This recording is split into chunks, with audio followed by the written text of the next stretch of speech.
a threatened heritage. A mysterious woman trained to be someone she is not. A cunning plan about to be unmasked, but the truth may be even more dangerous. What's really behind this game of lies? Find out now. Subscribe to the channel and hit the notification bell so you don't miss any details. The rising sun painted the windows of the colonial mansion in Willow Creek, in the heart of Virginia's Coffee Valley, with gold. That place, known as the Coffee Palace, carried the weight of history and fortunes built during America's coffee boom. Since the early departure of Mrs. Eleanor Harrison, the young heir, Thomas Harrison, grew up under the constant vigilance of Victoria Palmer, his stepmother, a woman whose beauty was matched only by her cunning. That morning, Thomas observed the movement of workers in the plantations that stretched as far as the eye could see. At 22, his face bore the striking features of his mother: almond-shaped eyes, strong chin, light olive skin. It was precisely this resemblance that made the old employees and residents of the region place in him their hopes for better days. "You'll be taking over the business soon, won't you?" asked Martha, the housekeeper who had known him since childhood. Thomas smiled without enthusiasm. "My father hasn't decided yet. Victoria has been convincing him to delay this transition." Martha gave the young man a meaningful look, but remained silent. She knew, as did everyone else, that Victoria's influence over William Harrison, the coffee baron, grew every day. What was once a marriage of convenience to ease loneliness after widowhood had transformed into a relationship where the baron seemed bewitched by his new wife, 20 years his junior. Thomas's suspicions began when he noticed subtle changes in the management of the mansion. Long-time employees, loyal to the memory of his mother, were removed under questionable pretexts. Advisors who had guided his father in business for decades suddenly retired or moved to other regions. And Victoria, always impeccable in her imported silk dresses, spent more and more time in her private quarters, receiving visitors who arrived through the back entrance. "Your father is in the library with Mrs. Victoria and a visitor from Boston," Martha informed him, interrupting his thoughts. "He arrived early this morning, very discreetly." Thomas's curiosity was piqued. Discreet visitors were never a good sign, especially since Victoria had, in practice, taken control of the family's social relations. Walking through corridors adorned with mahogany furniture and portraits of ancestors, he approached the library. Muffled voices came through the half-open door. "She's perfect, exactly as we agreed," said an unfamiliar male voice. "The training is almost complete." "And what about the accent? Have you managed to eliminate it completely?" asked Victoria, with her melodious voice that always sounded artificial to Thomas's ears. Unrecognizable. Even the mannerisms when speaking are identical. No one will suspect. Thomas froze in the hallway. What were they talking about? Who were they talking about? "Timing is essential," Victoria continued. "First, she needs to be seen in town, just enough to generate rumors. Then we'll arrange the accidental meeting with William. The resemblance will deeply shake him." "And the boy? The son?" questioned the man. There was a pause. Thomas held his breath. "Thomas will be a temporary problem," Victoria replied coldly. "I'm already convincing William to send him to manage the family business in Europe. Once he's far away, we'll have a clear path." Thomas's heart raced. They were talking about him, about some kind of plan that involved someone who looked like... Who? The only person they could be referring to was his mother, Eleanor. But that was impossible. She had been gone for more than 10 years. Footsteps approached the door, and Thomas quickly backed away, hiding behind a tapestry in the adjacent corridor. He saw when a man in a dark suit carrying a leather briefcase left the library accompanied by Victoria. "The documents are all here," he said, handing her an envelope. "Make sure she memorizes them. Family history, childhood details, everything that might come up in casual conversation." Victoria nodded, tucking the envelope into her dress pocket. "And the money? Half now, half when she's established." That was the deal. They continued down the corridor, their voices fading as they moved away. Thomas remained motionless, trying to process what he had just heard. It was clear that Victoria was plotting something that involved a woman who resembled someone, possibly his mother. and that this farce had some purpose that threatened his position in the family. In the weeks that followed, Thomas began to observe Victoria's every move with increased attention. He noticed that she made frequent trips to a property on the outskirts of Willow Creek, always returning late at night. On one such occasion, he decided to follow her. The property was a modest farm, surrounded by fruit trees and protected by a high wall. Thomas circled the perimeter until he found a spot where vegetation grew along the wall, allowing him to climb up without being seen. From the top, he had a partial view of the house's courtyard. There was Victoria, talking to a young woman who was walking with her back to him. When the young woman finally turned around, Thomas almost lost his balance. Even at a distance, the impact was visceral.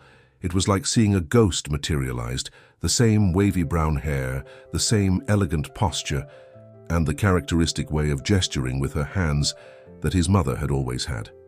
For an absurd moment, he believed he was seeing Eleanor Harrison in the flesh, but it wasn't possible.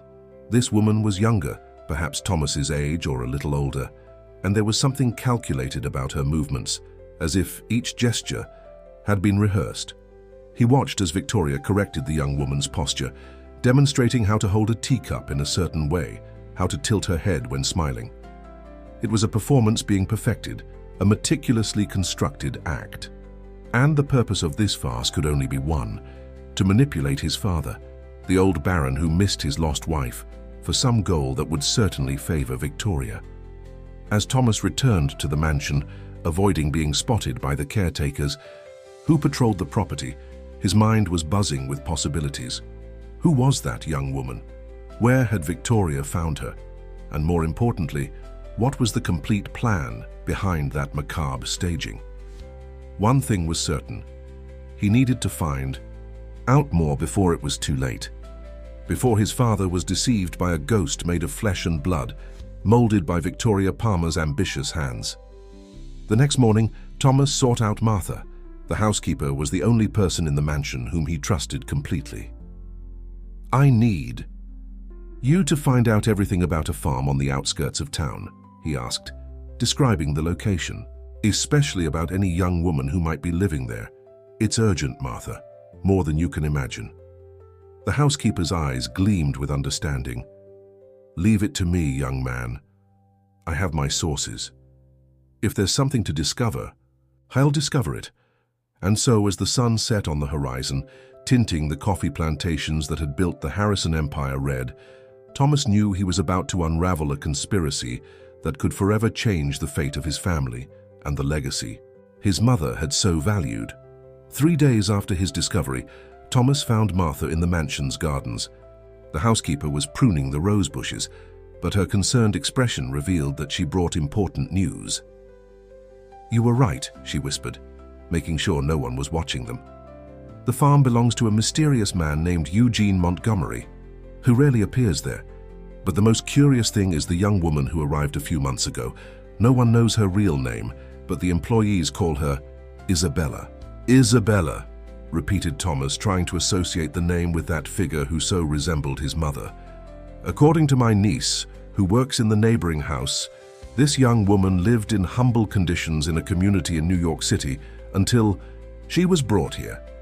They say she was an orphan, raised in a convent in St. Mary's before going to the streets." Thomas pondered this information. A young woman without family, without known roots, would be the perfect pawn for Victoria's game. Someone moldable with no past that could contradict the fabricated story.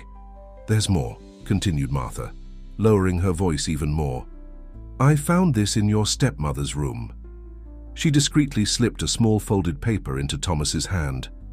It was a receipt from a jeweler in New York City, dated 2 weeks earlier, describing the restoration of an emerald and ruby brooch. "Your mother's brooch," explained Martha. "The one that disappeared after her departure. Mrs. Victoria told your father it had been lost, but it seems she kept it all this time." The brooch was a family heirloom, passed down through generations until it reached Eleanor Harrison. It was an easily recognizable piece for anyone in the region, a symbol of the Harrison family's status and tradition. "She's planning to use the brooch as proof," concluded Thomas, indignation growing in his chest. Something to associate this, Isabella, with my mother. That afternoon, Thomas decided to confront his father. He found William Harrison in his office reviewing coffee export contracts. At 65, the Baron still maintained his imposing posture, but his gaze carried the weight of melancholy since the loss of his wife. "Father, we need to talk about Victoria," Thomas began, closing the door behind him. William sighed, as if he had been expecting this conversation. "I know you two have never gotten along, son, but she has been a comfort to me all these years. I ask that you try to accept her. It's not about that. She's manipulating you, plotting something that goes beyond our understanding." When Thomas mentioned his suspicions and what he had witnessed, William's expression hardened. "I'm disappointed, Thomas. Creating stories about your stepmother only shows that you still haven't overcome your childish jealousy. Father, please listen to me. There's a young woman being trained to impersonate someone who looks like Mom. Don't you see how disturbing that is?" William stood up, slamming his hands on the desk. "Enough!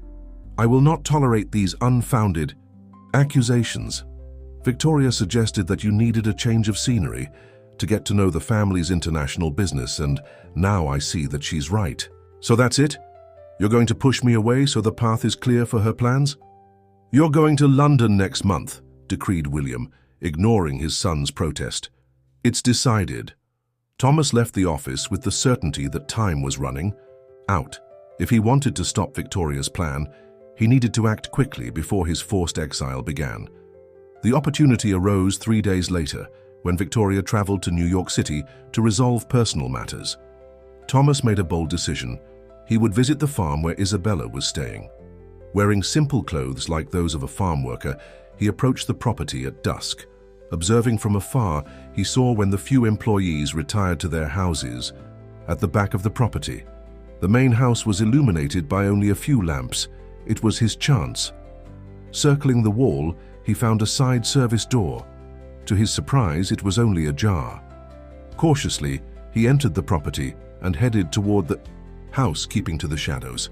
Through the open windows of the living room, he could see a young woman sitting at the piano playing a melody he knew well, his mother's favorite. Moving closer, he could see her clearly. The resemblance was even more impressive up close. Same delicate features, the same way of slightly furrowing her brow when concentrating on the music. But there were differences too. Something in the eyes, a distinct energy, a presence that, although calculated to imitate, had its own essence. Isabella stopped playing abruptly and looked at the window.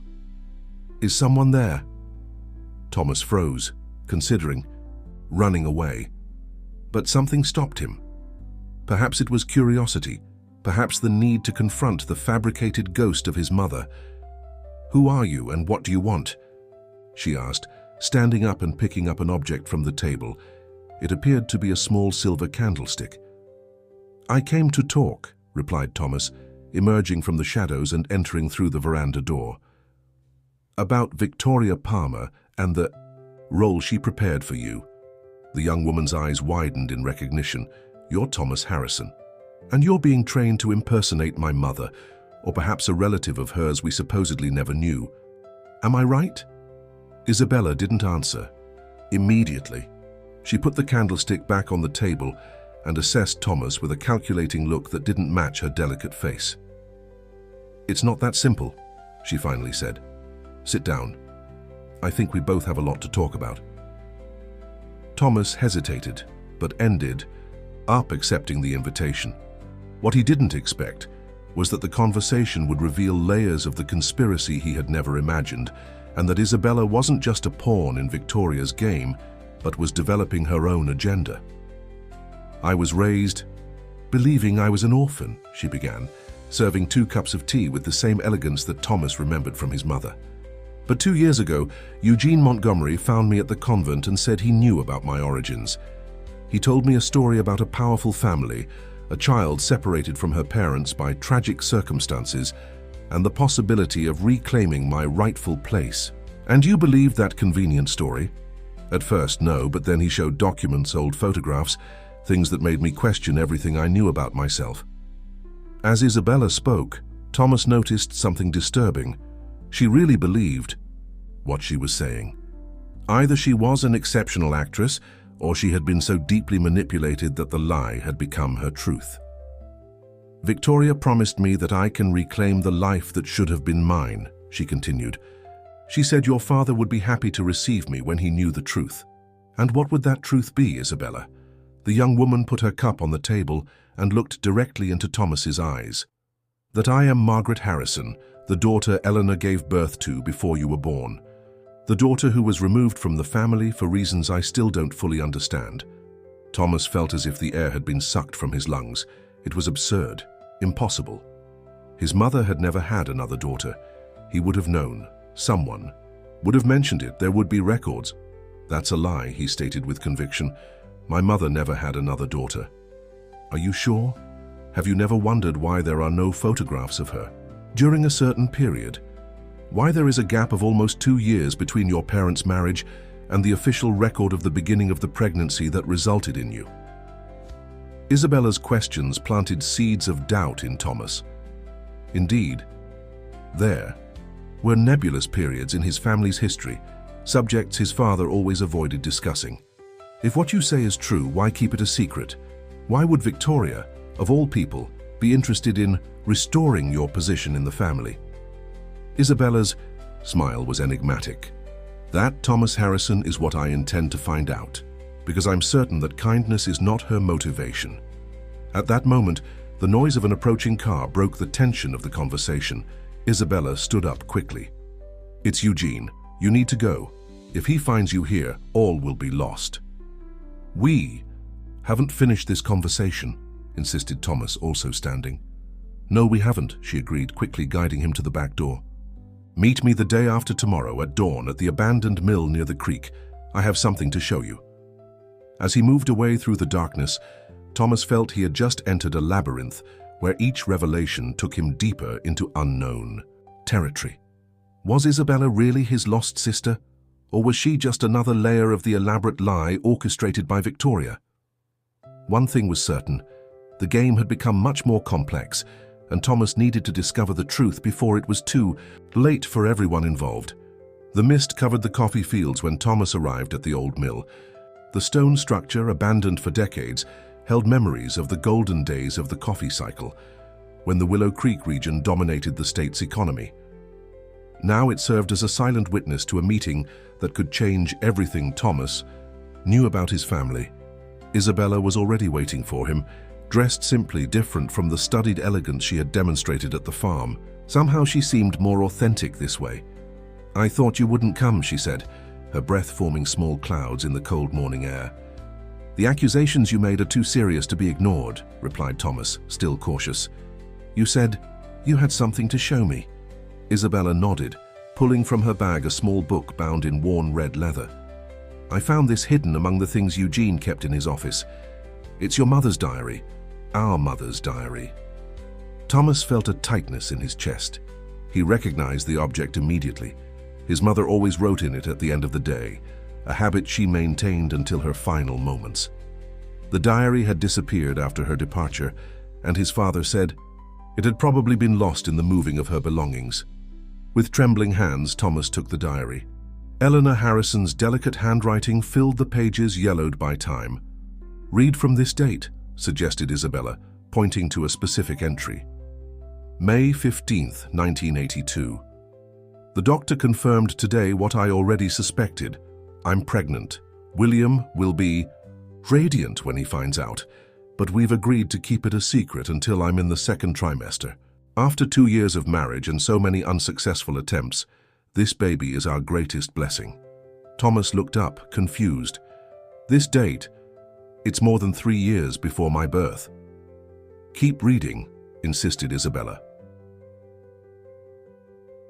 The following entries documented the joy of pregnancy, the preparations, Eleanor's hopes for the future. In October of that same year, a short and emotional entry. October 12th, 1982, Margaret was born today, perfect and healthy. Her tiny fingers, her strong cry, her eyes, so much like mine. William can't hide his tears of happiness. Our family is complete. Thomas felt as if the ground was opening beneath his feet.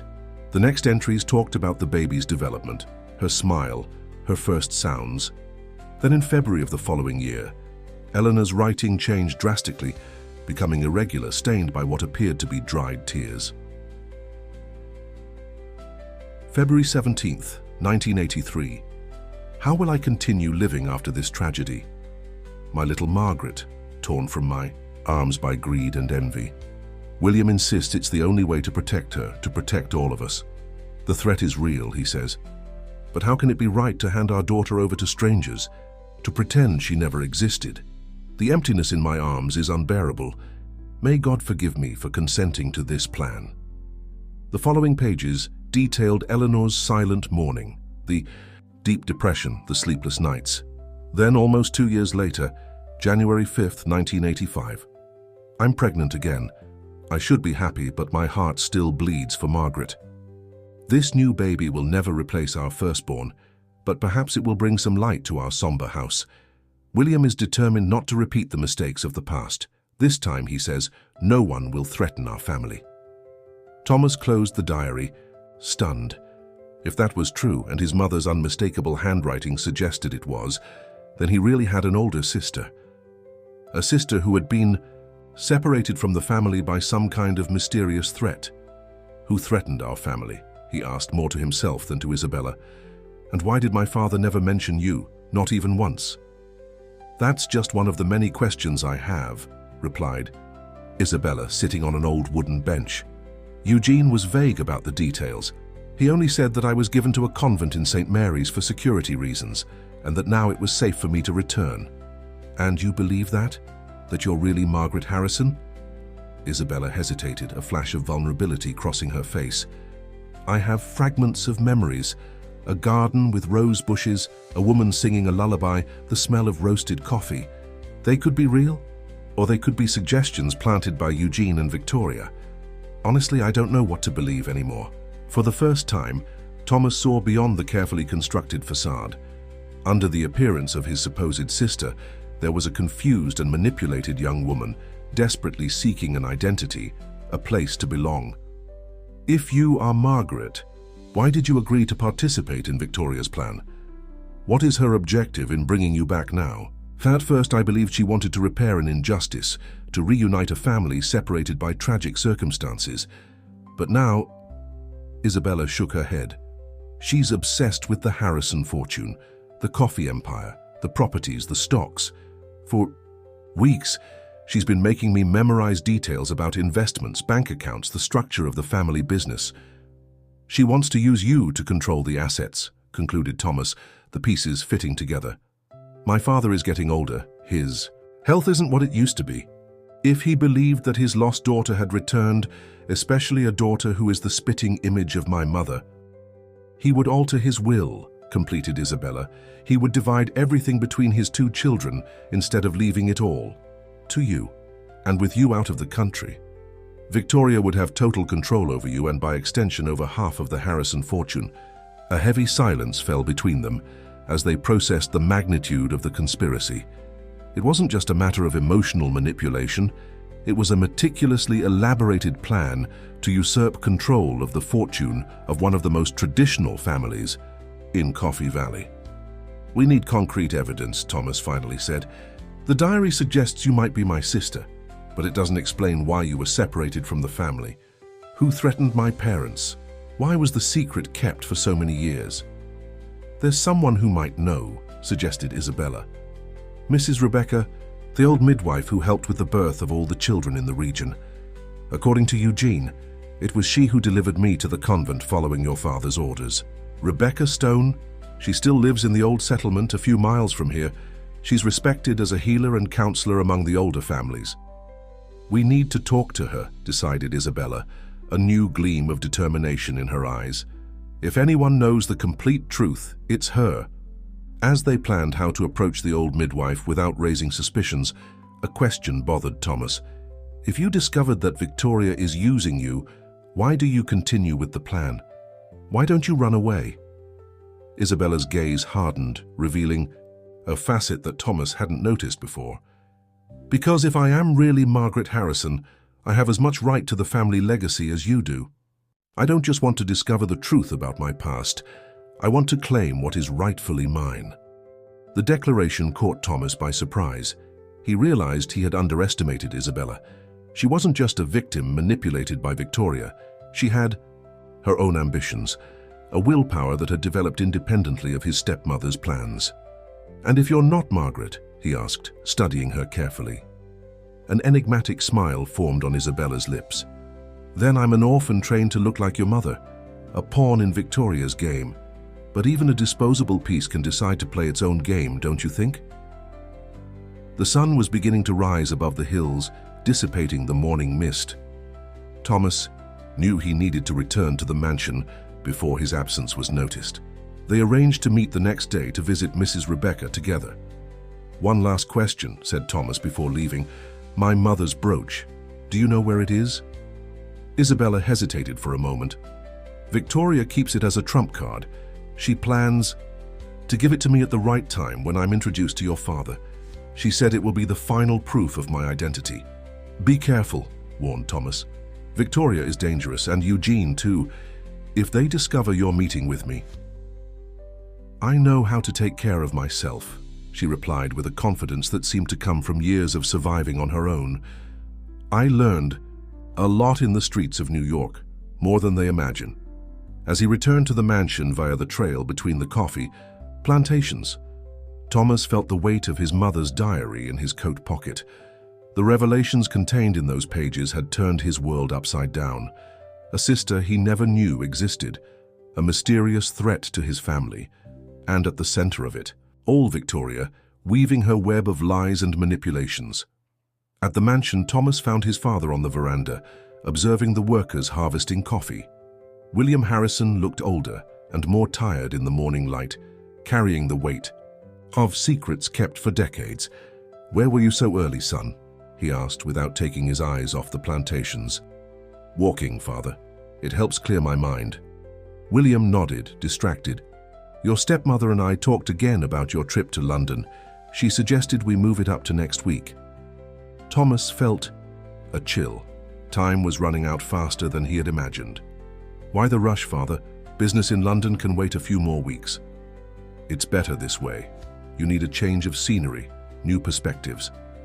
William finally turned to face his son. "Besides, we're expecting an important visitor, someone who, well, I prefer not to give details now." Thomas felt his stomach sink. Victoria's plan was advancing faster than he suspected. The important visitor could only be Isabella, ready to be introduced as Eleanor Harrison's lost daughter. "Father, what do you know about Margaret?" The question fell like a bomb in the morning silence. William visibly paled, gripping the veranda balustrade as if his legs might give way. Where did you hear that name?" he asked with a trembling voice. "In Mom's diary," replied Thomas, deciding to risk everything. He took the small red book from his pocket and held it out to his father. "I found it among her things that I kept. Why did you never tell me I had a sister?" Tears welled in the old baron's eyes, a reaction that Thomas had never witnessed. William Harrison had always been the symbol of firmness and self-control, a man forged by the discipline of generations of farmers who had built empires. "How to protect you from something I barely understand myself," muttered William, taking the diary from his son's hands. "Your mother never completely forgave me. Perhaps I never forgave myself." "What happened, father? Who threatened our family?" William closed his eyes as if reliving painful memories. "It wasn't an external threat, Thomas. It was an impossible choice, a decision made to protect the family's reputation, the future of the Harrisons." "I don't understand." "Your mother's first marriage," explained William with a tired voice. "Eleanor was married for a brief period before I met her. The man, Frank Sullivan, was an adventurer, a compulsive gambler who abandoned her while pregnant, fleeing with her family's jewels. When I learned that he had died under suspicious circumstances in Mexico, I proposed marriage to Eleanor. I accepted Margaret as my daughter, gave her my name." Thomas tried to process the revelation. "So Margaret wasn't your biological daughter?" "She was my daughter in all the ways that mattered," William stated firmly. But when she turned 2, Frank's family resurfaced, demanding custody of the girl and threatening to expose Eleanor's past, to ruin our social reputation. They were powerful people with political connections. We tried to fight, but his voice failed. In the end, we decided that the best thing was to send Margaret away, to place her in a safe environment until we could resolve the situation legally. "The convent in St. Mary's," concluded Thomas. Yes, Mrs. Rebecca, who had helped with the delivery, had connections with the nuns. She ensured that Margaret would be well cared for. We planned to get her back when the situation calmed down. But what, Father? There was a fire at the convent 3 years later. We lost contact. When we finally got information, we were told that Margaret had been transferred to another orphanage, then adopted by a family that moved abroad. The trail was completely lost. William pressed the diary against his chest. Your mother never recovered from the loss. It was like losing her twice. The story was different from what Isabella had told, from what Eugene had apparently told her. If what his father was saying was true, how had Victoria found Isabella? And was she really Margaret, or just a young woman with enough resemblance to be molded for the role? "I appreciate your honesty, Father," said Thomas, placing his hand on the old baron's shoulder. "I know it wasn't easy to keep this secret for so many years." William nodded, discreetly wiping away tears. "Your departure for London is scheduled for next Tuesday. I hope you understand that it's the best for you at this moment." Thomas knew there was no point in arguing. "I understand, Father. I'll be ready." Little did William know that his son had no intention of boarding that ship, not before discovering the whole truth about Isabella and Victoria's plans, and especially not before protecting his father and his family's legacy from the web of lies forming around him. Meanwhile, at the isolated farm, Isabella faced her reflection in the oval mirror that decorated her simple room. With trembling fingers, she touched the face that so resembled Eleanor Harrison's. "Who am I really?" she whispered to her image. "Margaret Harrison, or just a disposable piece in Victoria's game?" The answer, she knew, could change not only her destiny, but that of everyone involved in that intricate web of secrets and ambitions. The old settlement where Mrs. Rebecca lived was a few miles from the Coffee Palace, on the banks of a small river that wound through verdant hills. The simple brick houses, originally built to house the immigrants who came to work on the farms, now served as homes for retirees and some employees of neighboring properties. Thomas and Isabella walked side by side along the dirt road that led to the settlement. They had arranged to meet at the fork in the path at dawn, away from curious eyes. Isabella wore a simple dress and a scarf partially covering her face, precautions not to be recognized, especially by someone who might report to Victoria or Eugene. "How will you justify your absence from the farm?" asked Thomas, as they skirted a puddle left by the previous night's rain. "I said I was going to the village to buy thread for embroidery. Eugene is in New York City and won't be back until tomorrow. The employees don't dare question my movements." Isabella hesitated before adding, "I spoke with your father yesterday." Thomas stopped abruptly. "What do you mean? You went to the mansion?" "No," she shook her head. "He came to the farm with Victoria. It was our first casual meeting. She orchestrated everything perfectly, pretending we were passing by the property, by chance, and suggesting a quick social visit." "And how was it?" Isabella's eyes became distant, recalling the moment. "He turned pale when he saw me, as if he had seen a ghost." Victoria pretended not to notice, introduced me as Isabella Sanders, a distant niece of a friend. We talked briefly about the weather, the region, superficial things, but the whole time, he couldn't take his eyes off me. "He saw Eleanor in you," murmured Thomas, imagining the impact that vision would have had on his father. "Yes. And I confess that I felt something strange too, a familiarity that I can't explain. When he mentioned the rose bushes at the mansion, I had a flash, a memory flash perhaps, of being in a garden holding the hand of a woman who was singing softly." Thomas didn't know what to say. Was it possible that Isabella really had fragments of memory from her early childhood at the Coffee Palace?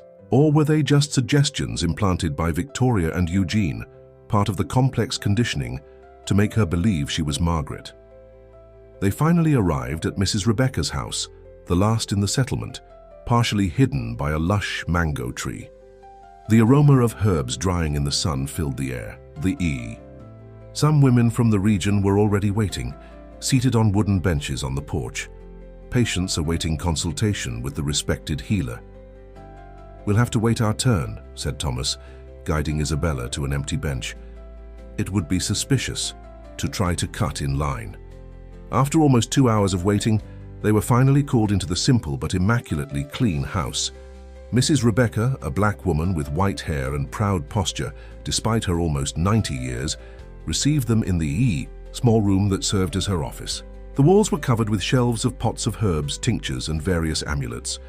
"Thomas Harrison," she said in a firm voice, her perceptive eyes studying the young man. "It's been a long time since I've seen you. You were just a boy when your mother left us." Then her gaze turned to Isabella, and the old woman's expression subtly changed. "And who is your companion?" Thomas took a deep breath. "This is Isabella. She's here because we both need answers about something that happened many years ago, something that you helped accomplish." Mrs. Rebecca remained impassive, but her eyes didn't leave Isabella's face. "Remove the scarf, girl. Let me see your face properly." Hesitantly, Isabella obeyed, fully revealing the features that so resembled Eleanor Harrison's. The healer's reaction was almost imperceptible, just a slight widening of the eyes, a brief tightening of the lips. "Interesting," she murmured, indicating 2 chairs for them to sit. "Very interesting. So Eugene Montgomery finally found what he was looking for." "You know him?" asked Isabella, surprised.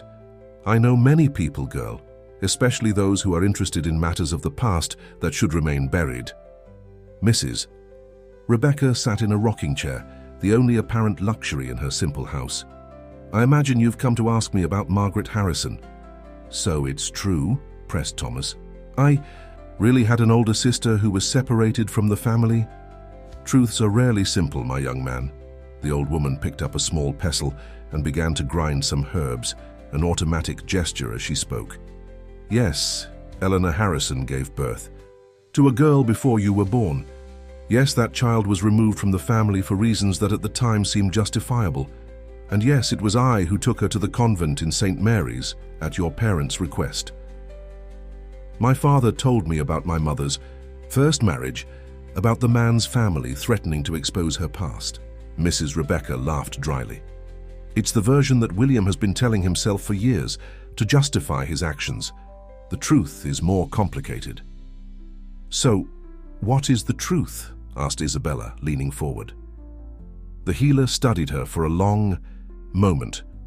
"The most important question now is not what happened almost 4 decades ago, but what is happening today. Who are you, girl? What did they tell you about your origins?" "Eugene Montgomery found me at the St. Mary's convent 2 years ago.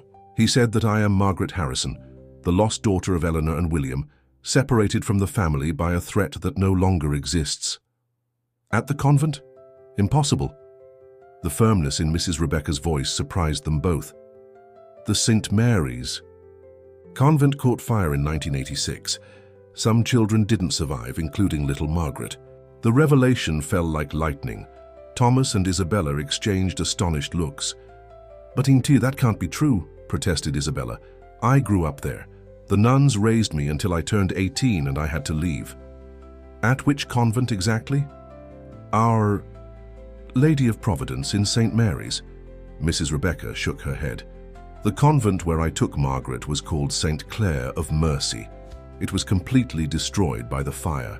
There never existed a convent called Our Lady of Providence in St. Mary's." Isabella seemed stunned, as if the ground beneath her feet had disappeared. "Then who am I? Everything they told me is a lie." "Not necessarily everything," replied the healer, her voice softening a little. "The resemblance between you and Eleanor is undeniable, but it's not due to a direct blood tie."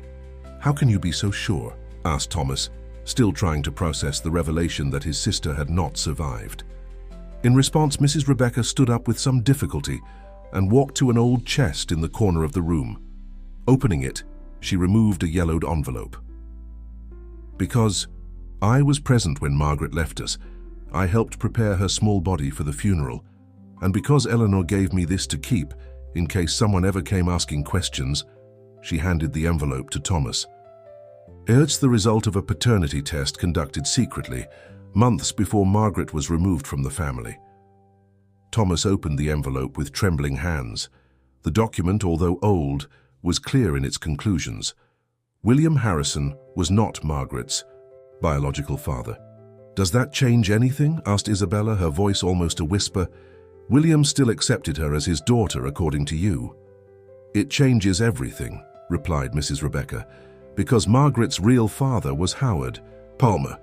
The name hit Thomas like a physical blow. "Palmer? Like Victoria Palmer," completed the healer. "Your stepmother is Howard's younger sister. She always knew about Margaret, about the brief affair her brother had with Eleanor before she married William." The pieces were beginning to fit together in a disturbing way. Victoria's interest in the mansion, her calculated approach to William after Eleanor's departure, and now this elaborate farce involving a supposed lost daughter. "But why separate Margaret from the family?" questioned Thomas. "If my father had accepted her as his daughter, why send her away?" "Because the truth came to light in the worst possible way," explained Mrs. Rebecca. "Howard Palmer showed up drunk at the mansion, demanding recognition, threatening to expose the scandal publicly. Your mother was already suffering from postpartum depression, and your father feared the scandal could destroy her completely, besides tarnishing the Harrison name forever. It was decided that Margaret would be sent temporarily to the convent until everything calmed down. But the fire happened before they could bring her back," concluded Thomas, feeling a deep pain for the sister he never knew, for the pain his parents had carried silently. "Precisely." Mrs. Rebecca turned to Isabella, who seemed to be in a state of shock. "As for you, girl, I don't know who you are, but I know you're not Margaret Harrison. The question is, why is Victoria Palmer so interested in making you believe you are?" Isabella suddenly stood up, her face pale. "I need some air." She quickly went out to the porch, leaving Thomas and Mrs. Rebecca alone. The young man hesitated, torn between following Isabella and continuing the conversation with the healer. "Go," encouraged Mrs. Rebecca. She just lost the identity they gave her. She needs someone by her side. Thomas found Isabella sitting on a bench under the mango tree, her gaze lost in the distant mountains. He sat down beside her in silence, respecting her moment of crisis. "All my life," she finally said, "was built on lies. I don't even know my real name." A solitary tear ran down her face. "Who am I, Thomas? If I'm not Margaret Harrison, who am I?" Before he could answer, the sound of horses' hooves approaching caught their attention. 3 horsemen were coming down the settlement road at high speed. One of them was unmistakable, even at a distance: Eugene Montgomery. "We need to get out of here," warned Thomas, taking Isabella by the hand. "Wasn't Eugene supposed to be in New York? How did he find us?" "Victoria must have suspected something," she replied, her voice trembling as they ran to the back of Mrs. Rebecca's house. "She has spies everywhere." The old woman was already waiting for them at the back door, as if she had foreseen the persecution. "Follow the path between the banana trees," she instructed quickly. "It leads to the creek and then to the old road. You can take a shortcut to the coffee palace from there." "Thank you for everything," said Thomas, briefly squeezing the healer's hands. "Be careful, you two," she warned, looking particularly at Isabella. "Victoria Palmer is not someone who accepts defeats easily, and now that her plan is at risk, she'll become even more dangerous." As they plunged into the dense vegetation, they heard raised voices coming from the front of the house. Eugene was questioning Mrs. Rebecca, who was responding with the tranquility of someone who has nothing to fear. "Where do we go now?" asked Isabella, breathless, when they finally reached the creek. "To the mansion," decided Thomas. "We need to tell my father everything before Victoria has a chance to manipulate him again. It's time to end this farce once and for all." What they didn't know was that at the coffee palace, Victoria Palmer was already putting into action the final phase of her plan, a desperate move that would change the fate of everyone involved in that web of secrets, lies and ambitions. The sun was beginning to set when Thomas and Isabella finally spotted the towers of the Coffee Palace. The walk along the old road had been exhausting, especially after the hasty escape from the settlement. Both were dirty, sweaty, and emotionally drained by Mrs. Rebecca's revelations. "Do you think Eugene is still looking for us?" asked Isabella, as they took momentary shelter under a tree to catch their breath. "Probably. He must have sent men to watch all the main roads. It was good that we chose this path." Isabella nodded, thoughtful. "What will we do when we get to the mansion?" "Victoria will be there, and your father may not believe us immediately." It was a valid concern. William Harrison had been manipulated by Victoria for years, and now that he had glimpsed the possibility of reuniting with his supposed lost daughter, it would be even more difficult to convince him of the truth. "We have my mother's diary and the paternity test that Mrs. Rebecca gave us. They're concrete evidence against Victoria's lies." Thomas hesitated before continuing. "But we need to be careful. If she realizes that we know everything, she might do something desperate." "Like what?" Before Thomas could answer, the distant sound of a gunshot echoed through the valley. They looked at each other, alarmed. "It came from the direction of the mansion," he said, already running. "Let's go." They crossed the rest of the path in record time, ignoring fatigue, driven by adrenaline and fear of what they might find. Upon reaching the back of the property, Thomas guided Isabella through a small door almost hidden by vegetation, a service entrance that few knew about. The mansion seemed strangely silent. No movement of employees, no light in the windows of the service quarters. "Something's wrong," murmured Thomas as they advanced through the narrow corridor that connected the back entrance to the main area. "The employees should be preparing dinner at this hour." They reached the kitchen and found it deserted, pots still on the stove, some vegetables half cut on the counter, as if everyone had left in a hurry. "Mr. Thomas," Martha's urgent voice emerged from a pantry cupboard. The housekeeper came out of her hiding place, her face marked by fear. "Thank God you're back." "What happened? Where is everyone? We heard a gunshot." "It's your stepmother," explained Martha, trembling.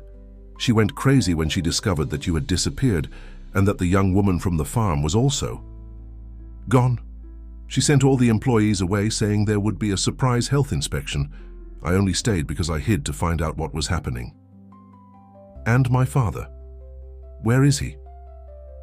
"In the library with her. They've been arguing for hours. When Mr. Eugene arrived all upset, saying the young woman had fled, the situation worsened. That's when we heard the shot." Thomas felt a tightness in his chest. "Was anyone hurt?" "I can't say, sir. The library door is locked, and no one has entered or left since then." Concern for his father dominated Thomas's thoughts. He needed to get to the library immediately, but he couldn't simply invade the place without knowing what was happening. "I'll see if I can hear something through the secret passage," he decided, referring to a small hidden corridor that connected the office to the library, a remnant of imperial times when houses had escape routes for emergencies. "I'll go with you," stated Isabella. "No, it's too dangerous. Stay here with Martha." Isabella crossed her arms, resolute.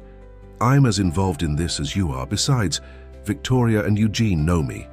If something goes wrong, I can serve as a distraction." Realizing there was no point in arguing, Thomas nodded. "All right. Martha, if we don't come back in 30 minutes, try to get help in the village, but be discreet." Guiding Isabella through the mansion, Thomas reached the office adjacent to the library. There, behind a bookshelf, was a disguised door that led to the narrow corridor. The passage was dusty, clearly unused for years. "My father showed me this when I was a child," he explained in a low voice. "He said it was our secret." They advanced slowly through the dark passage until they reached a point where it was possible to hear the voices coming from the library. The discussion was heated. "Completely crazy, Victoria." It was William's voice, a mixture of anger and disbelief. "How could you manipulate an innocent young woman like that? Make her believe she was my lost daughter?" "You don't understand," replied Victoria, her usually controlled tone now filled with desperation. "It was the only way to do justice. My brother died without ever being recognized as Margaret's father. The fortune that should have gone to her, to the Palmer lineage, all went to you and your precious son. Howard was an irresponsible drunk who ruined Eleanor's life with his threats. After Margaret, William's voice failed. After we lost Margaret in the fire, I thought that chapter was closed. How could you reopen it in such a cruel way? There was a metallic sound, something being placed forcefully on a table. The gun isn't necessary, Eugene, William said firmly. No one is going to call the police. We'll resolve this in a civilized manner. Civilized?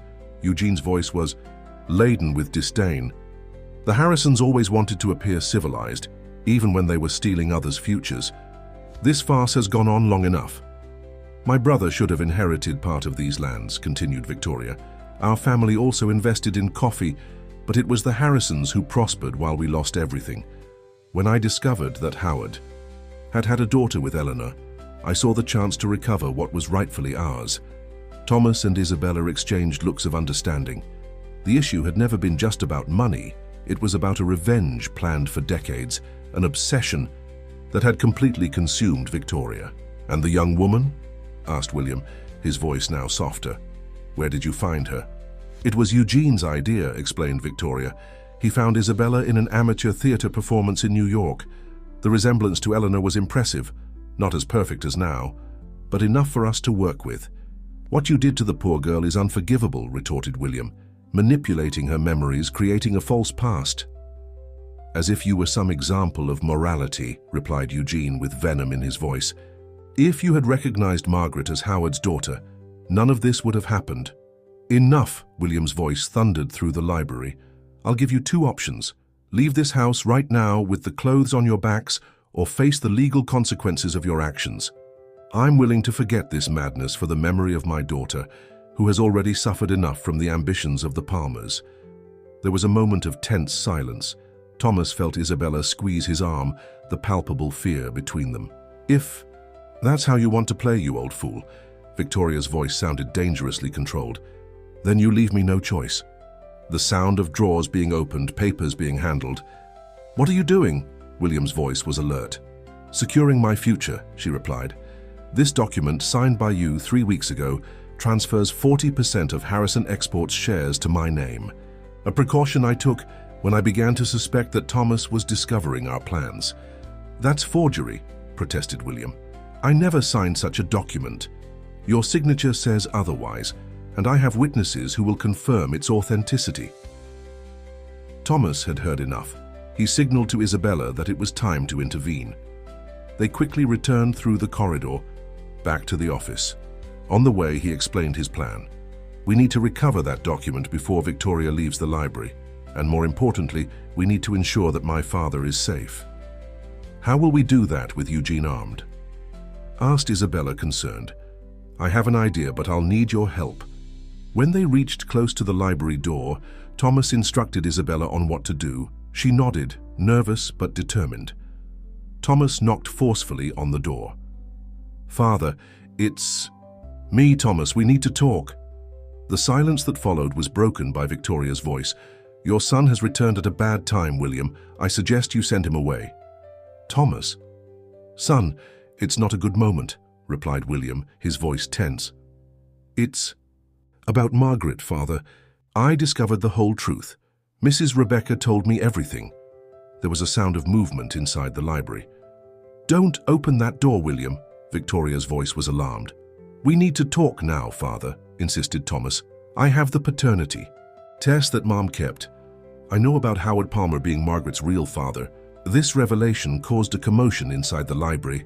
Hurried footsteps approached the door, which was unlocked and suddenly opened. William appeared, his face pale, while Victoria tried to stop him, grabbing his arm. The moment the door opened, Isabella followed Thomas's plan. She appeared before them, her face composed in the expression most similar possible to Eleanor Harrison's in her memories, wearing the emerald and ruby brooch they had secretly recovered from Victoria's room. Margaret! Exclaimed William, stunned by the vision and the mention of the paternity test. The distraction worked. Eugene, momentarily confused by Isabella's appearance, lowered his guard, allowing Thomas to quickly advance into the library, snatching the document from Victoria's hands. No! She shouted, trying to recover the paper.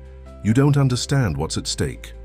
I understand perfectly, replied Thomas, keeping the document out of reach. You and Eugene planned all this for years. You found Isabella for her resemblance to my mother, convinced her she was Margaret, and intended to use her to control the family fortune. Father, he continued, turning to William, Mrs. Rebecca confirmed that Margaret really died in the convent fire. She was there, helped prepare the body. This woman, he pointed to Isabella, is an actress they found and manipulated to believe she was your lost daughter. William looked at Isabella, the confusion and pain evident in his eyes. Is it true? Isabella stepped forward, removing the brooch and lowering the studied posture she had adopted. It's true, sir. My real name is Isabella Sanders. I'm an amateur theater actress from New York City. Eugene found me 2 years ago and said I had a remarkable resemblance to a woman from an important family. He offered to pay me a considerable amount to play a role for a few months. At first I thought it was just a strange but well-paid job, she continued. Then they began to indoctrinate me, to implant false memories, to convince me that I was really Margaret Harrison. The drugs they put in my food made me suggestible. Gradually, I began to believe in the story they created. The revelation left. William stunned. He staggered to an armchair and sat down heavily. So Margaret is really gone, forever. I'm sorry, Father, said Thomas, placing his hand on his shoulder. Victoria, realizing that her plan was crumbling, made a desperate move. Eugene, do something! The man who until then had been observing the scene in calculated silence drew his gun again. Nobody leaves this room until we resolve this. Enough of this madness, declared William, a new firmness in his voice. He stood up, ignoring the gun pointed in his direction. Eugene, you've always been a businessman, not a criminal. Think carefully about what you're about to do. At this crucial moment, Isabella took a courageous step forward. Mr. Montgomery, the truth has already come to light. There's no going back. If you hurt someone now, you'll only make your situation worse. The determination in her voice seemed to affect Eugene. His eyes went from Isabella to Victoria, who stared at him with desperate expectation. It was always her plan, Eugene suddenly said, lowering the gun. Victoria planned everything, from the beginning. I just carried out the orders. Traitor, hissed Victoria, her face contorted with rage. After everything we've been through together. It's over, Victoria, declared William firmly. The document you forged has no legal value, and now we have witnesses to your actions and confessions. At that moment, the library door opened again, revealing Martha, accompanied by the town, sheriff and 2 deputies. Are you all right, Mr. Harrison? Asked the sheriff, quickly assessing the tense situation. I am, Sheriff Johnson. You arrived at a good time. William pointed to Eugene and Victoria. These people tried to defraud my fortune through an elaborate scheme of identity falsification and document forgery. They also kept this young woman, he indicated Isabella, practically in captivity, manipulating her psychologically. As the sheriff and his men took control of the situation, escorting Victoria and Eugene out, Thomas approached Isabella, who seemed lost, as if she didn't know what her next step would be now that the whole farce was over. What will happen to me? She asked in a low voice. I have nowhere to go. My life in New York. It seems like it was centuries ago. William, hearing the question, approached. He observed Isabella for a long moment, his eyes moist. The resemblance to Eleanor is truly remarkable. No wonder you were chosen for this role. I'm sorry for having participated in this, said Isabella, ashamed. When I realized the extent of the plan, I was already deeply involved. You were also a victim, replied William gently. And you helped us unmask Victoria in the end. That counts for a lot. He exchanged a significant look with Thomas before continuing. If you want, you can stay at the mansion until you decide what to do. Perhaps we can find a place for you in the farm administration. Someone with your intelligence and adaptability would be an asset to the Harrison business.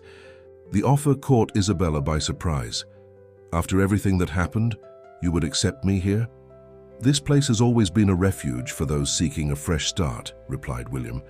And in a way, you helped me make peace with the past.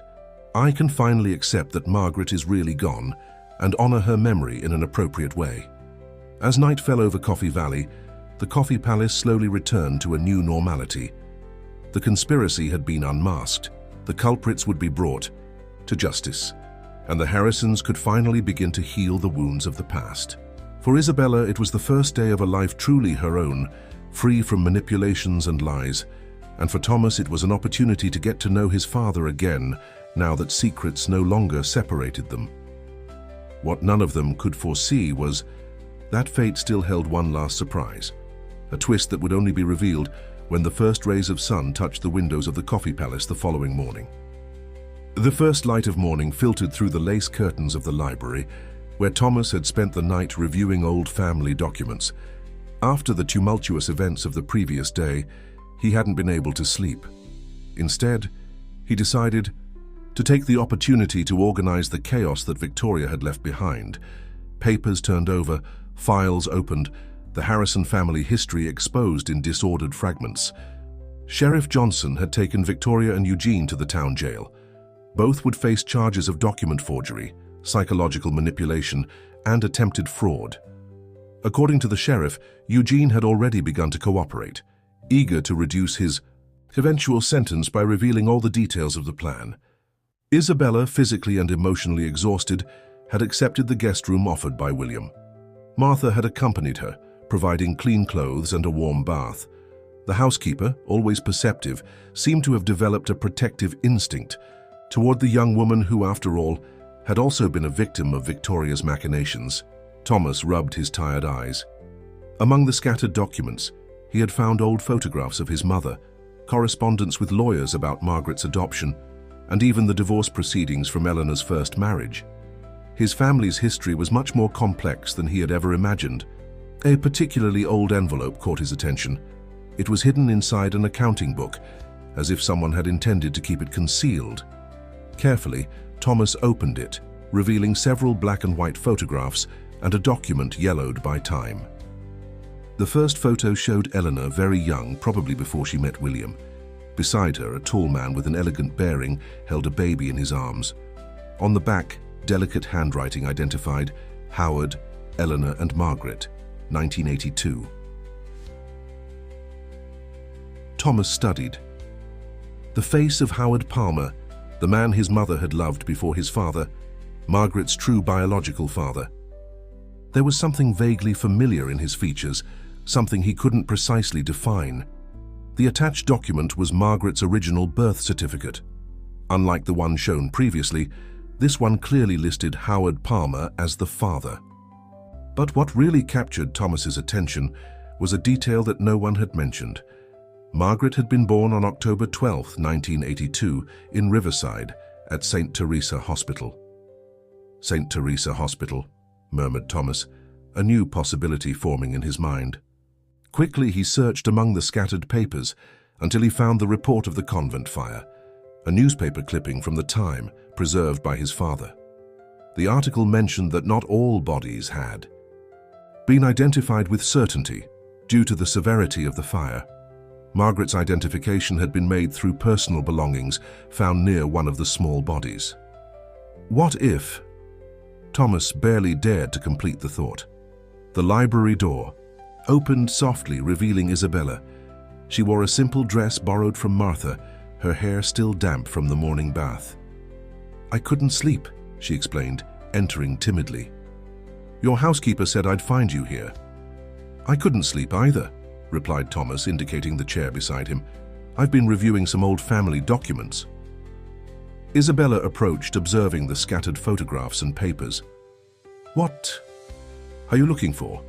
"I'm not sure. Maybe answers, maybe just understanding." She picked up the photo of Eleanor with Howard and baby Margaret, studying it with interest. "She was beautiful, your mother. Now I understand why Victoria was so obsessed with finding someone who looked like her." "Look at this," said Thomas, passing her Margaret's original birth certificate. "She was born at St. Teresa Hospital in Riverside." Isabella examined the document, not immediately understanding the importance of that detail. "And St. Teresa. The convent where Margaret was sent was called St. Clare of Mercy, but it was in St. Teresa district in New York, and you said you grew up in a convent called Our Lady of Providence, also in St. Teresa. Yes, but Mrs. Rebecca confirmed they were different places, and that Margaret didn't survive the fire. What if Mrs. Rebecca was wrong, or if someone had misinformed her? Thomas leaned forward, excited about the possibility that was beginning to form. What do you know about your childhood before the convent? Isabella frowned, struggling to access memories that seemed nebulous, confused. Almost nothing. The nuns always told me I was left at the convent door as a baby. There were no documents, just a small medallion with my initials. What initials? I.S. That's where the name Isabella Sanders came from. They created it from the initials. May I see that medallion? Isabella placed her hand at her neck, removing from inside her dress a thin golden chain with a small oval medallion. She handed it to Thomas, who examined it with growing attention. The medallion, though, old and slightly damaged, was pure gold. On the front, the initials I.S. were engraved in elegant letters. Thomas turned it over, revealing a minute inscription on the back, "Forever in the heart of E.H." "E.H.," said Thomas, his voice almost failing. "Eleanor Harrison." "But the initials are I.S., not M.H. for Margaret Harrison," observed Isabella, confused. Thomas quickly leafed through the documents until he found his mother's diary again. He searched for the entries referring to Margaret's birth and read aloud. October 12, 1982. Margaret was born today, perfect and healthy. Howard insisted that her middle name be Sullivan to honor his family. So she is Margaret Irene Sullivan. Harrison. So small for such a big name. Irene Sullivan, repeated Thomas, looking at Isabella with new understanding. I.S. The revelation hung between them like a physical presence. Isabella seemed stunned, unable to fully process what it might mean. But how? Mrs. Rebecca said she saw Margaret's body.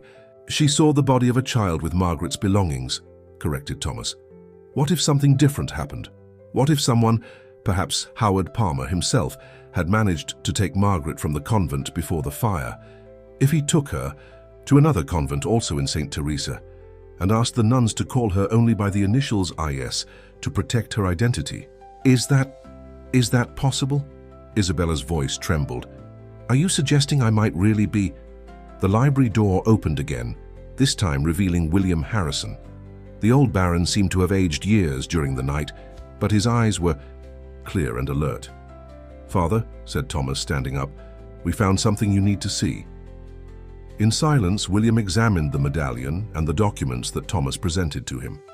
His expression gradually changed from skepticism to astonishment, and finally to cautious hope. Where did you get this? He asked Isabella, holding the medallion with reverence. I've always had it. The nuns said it was with me when I was left at the convent. William closed his eyes for a moment, as if seeking inner strength. Eleanor had this medallion made when Margaret was born. It was to be a gift for her christening, but his voice failed. When we sent her to the convent, Eleanor insisted that she take the medallion as a way to maintain a connection, even at a distance. So it's possible? Asked Thomas, barely containing his excitement. Isabella could really be Margaret. There's a way to confirm, replied William, regaining his composure.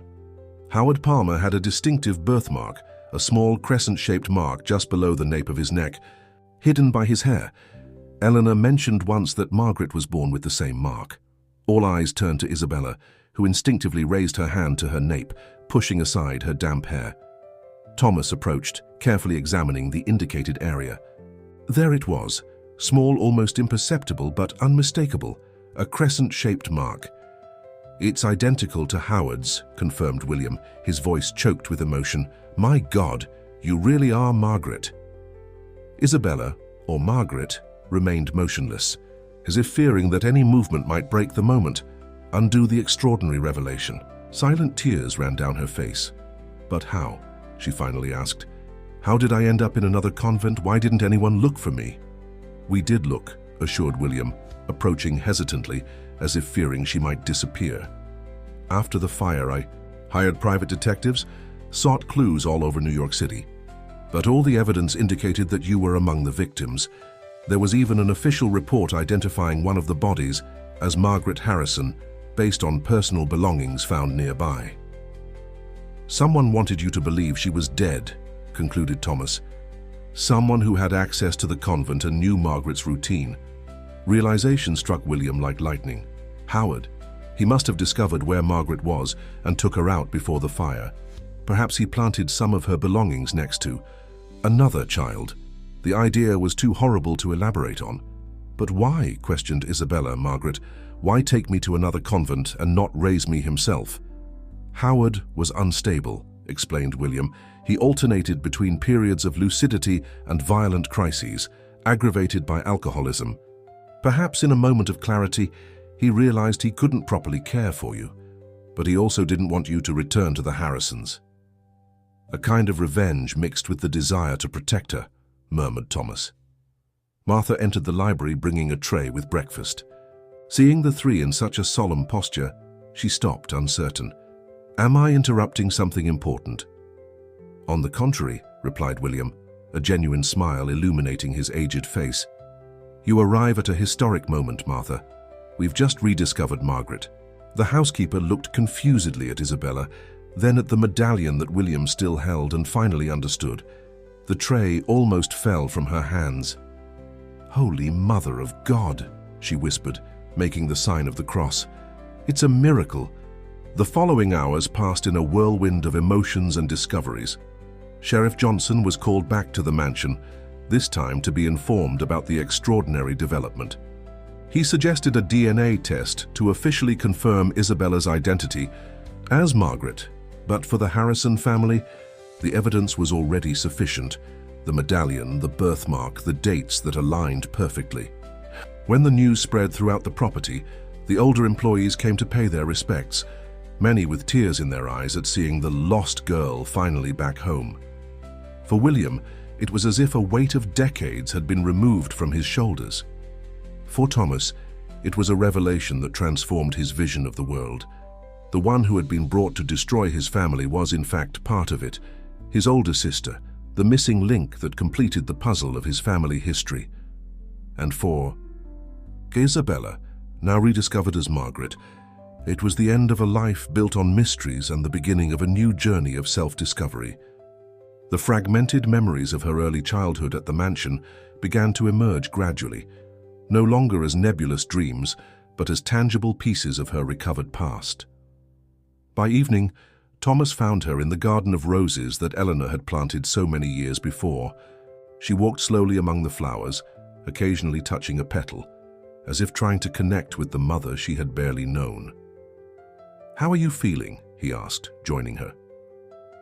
"Like I'm living simultaneously in two worlds," she replied with a hesitant smile. "I'm Isabella Sanders, the New York actress who was manipulated in an elaborate conspiracy. And I'm also Margaret Harrison, the lost daughter who finally found her way back home. Both are true, in a way." "You can be whoever you want to be now," assured Thomas.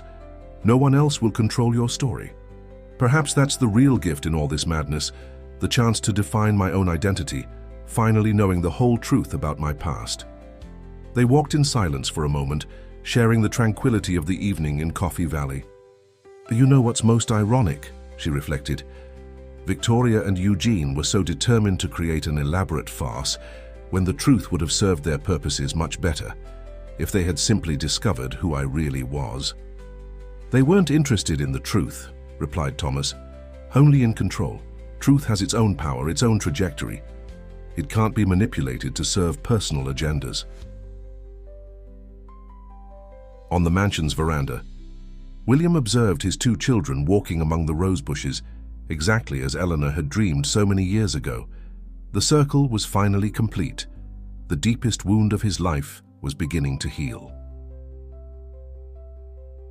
The future of the Coffee Palace and the Harrison family business now rested in the hands of Thomas and Margaret, not as rivals manipulated by external interests, but as siblings united by blood, and the truth finally revealed. The empire built by generations would continue, renewed and strengthened by this extraordinary journey of loss, deception, and finally, Redemption. When night fell completely over Coffee Valley, the lights of the mansion shone like a beacon. In the darkness, no longer a monument to buried secrets and lost loves, but a symbol of renewal and hope. The truth, however painful the path to it, had finally freed all those involved. And as the stars appeared in the sky, father and children gathered in the library, no longer to unravel conspiracies or confront ghosts of the past, but to begin writing together the next chapter in the Harrison family history. Dear listeners, we hope that Thomas and Margaret's story has touched your hearts. To continue this emotional journey, we've prepared a special playlist with equally captivating stories that explore family secrets and the surprising paths of destiny. Find it here by clicking on the link to the left. If this saga of lost and recovered identity moved you, don't forget to subscribe to our channel and give this video a like. Daily, we bring unique narratives that explore the complexity of human relationships,